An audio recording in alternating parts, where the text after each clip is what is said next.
High Commander Zixtol of the Hexen Dominion stood frozen before the massive holographic display, their four eyes widening in disbelief as the impossible unfolded before them.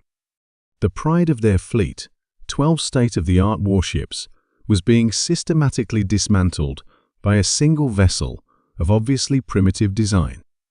"Impossible," they whispered, mandibles clicking in agitation. "They don't even have gravitic drives." The human vessel, dubbed primitive by Hexen intelligence, due to its reliance on chemical propulsion and apparent lack of energy shielding, had appeared at the edge of the Proxima colony system just hours ago. Initial scans had detected what the Hexens considered archaic nuclear fission reactors, projectile-based weapon systems, and thick plates of mere metal armor. The ship's design had seemed brutish, lacking the elegant curves and crystalline architecture of Hexen vessels. The Hexen response fleet had approached with confidence, bordering on arrogance. After all, their civilization had mastered faster than light travel centuries ago. Their energy weapons could slice through any known material, and their shields could deflect any energy attack. They had expected the human vessel to retreat or surrender immediately upon being confronted by superior numbers and technology. They had been catastrophically wrong. The first indication that something was amiss came when the human vessel launched what appeared to be primitive missiles. The Hexen commanders had actually laughed, knowing their energy shields would easily deflect such crude weapons. But these missiles didn't impact the shields they detonated just outside them, releasing clouds of specialized particles that interfered with the shield harmonics. Shields that had withstood direct hits from plasma cannons flickered and failed. Then came the railguns.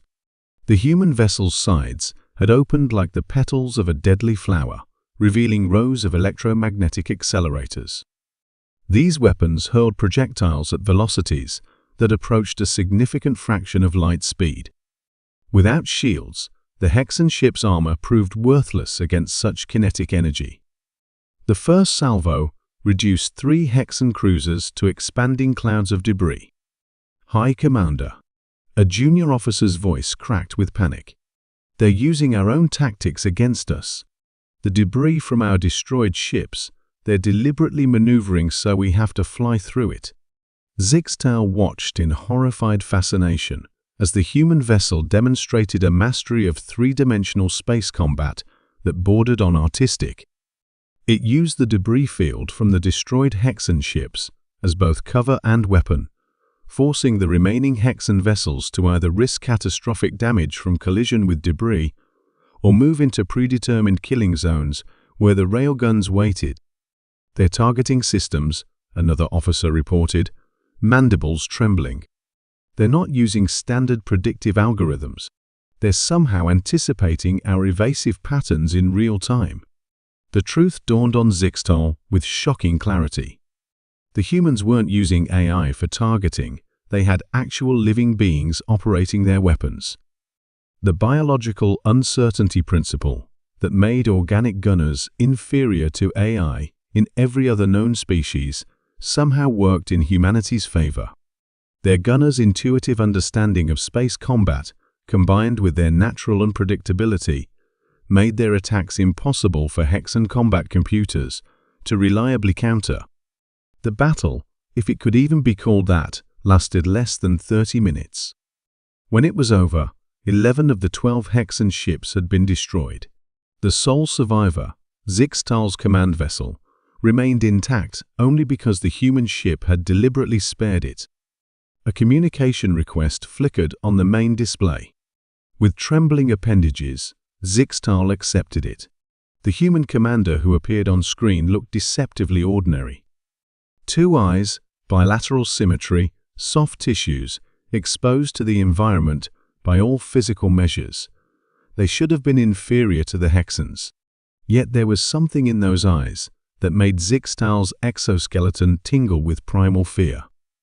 "This is Captain Reynolds of the UES Thermopylae," the human said calmly, as if they hadn't just destroyed most of a Hexen battle fleet. "I trust we have your attention now. You, You could have destroyed us at any time, Zixtal realized aloud. Yes. The human's expression remained neutral. Consider this a diplomatic demonstration. Your intelligence services drastically underestimated us based on superficial technological differences.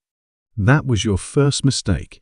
Your second was assuming that because we hadn't mastered certain technologies, we were inferior.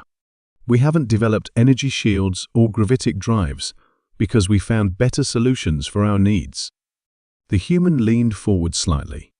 Humanity has spent most of its history fighting itself. We've learned warfare in ways your species, thankfully, never had to. Every weapon we use, every tactic we employ, has been refined through centuries of conflict.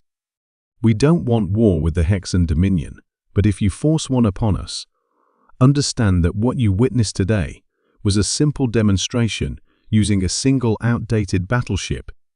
Zixtal felt their blood run cold. Outdated? The Thermopylae is a museum piece we regenerated for this mission, specifically because we knew you'd underestimate it. It's 50 years old. Would you like to see what our modern fleet looks like? That won't be necessary, Captain. Zixtal's voice came out barely above a whisper. I will personally ensure that the Dominion Council receives a full report of this encounter, along with my strongest recommendations for peaceful contact. Wise decision. The human's expression softened slightly. We look forward to establishing diplomatic relations with your people, High Commander. There's much we could learn from each other, preferably without further demonstrations of combat capability. As the communication ended and the human vessel prepared to depart, Zixtal remained staring at the holographic display, mind reeling from the implications. The Hexans had thought themselves the supreme military power in this sector of space, their technology far advanced beyond their neighbors. Yet in a single encounter, everything they thought they knew about warfare and technological superiority had been upended. Somewhere out there, humanity had an entire fleet of ships, even more capable than the one that had just decimated Zixtal's forces. And they had achieved this, not through superior technology, but through the creative application of primitive solutions and an innate understanding of combat that bordered on artistry. For the first time in their long career, High Commander Zixtal felt genuinely thankful for an adversary's mercy.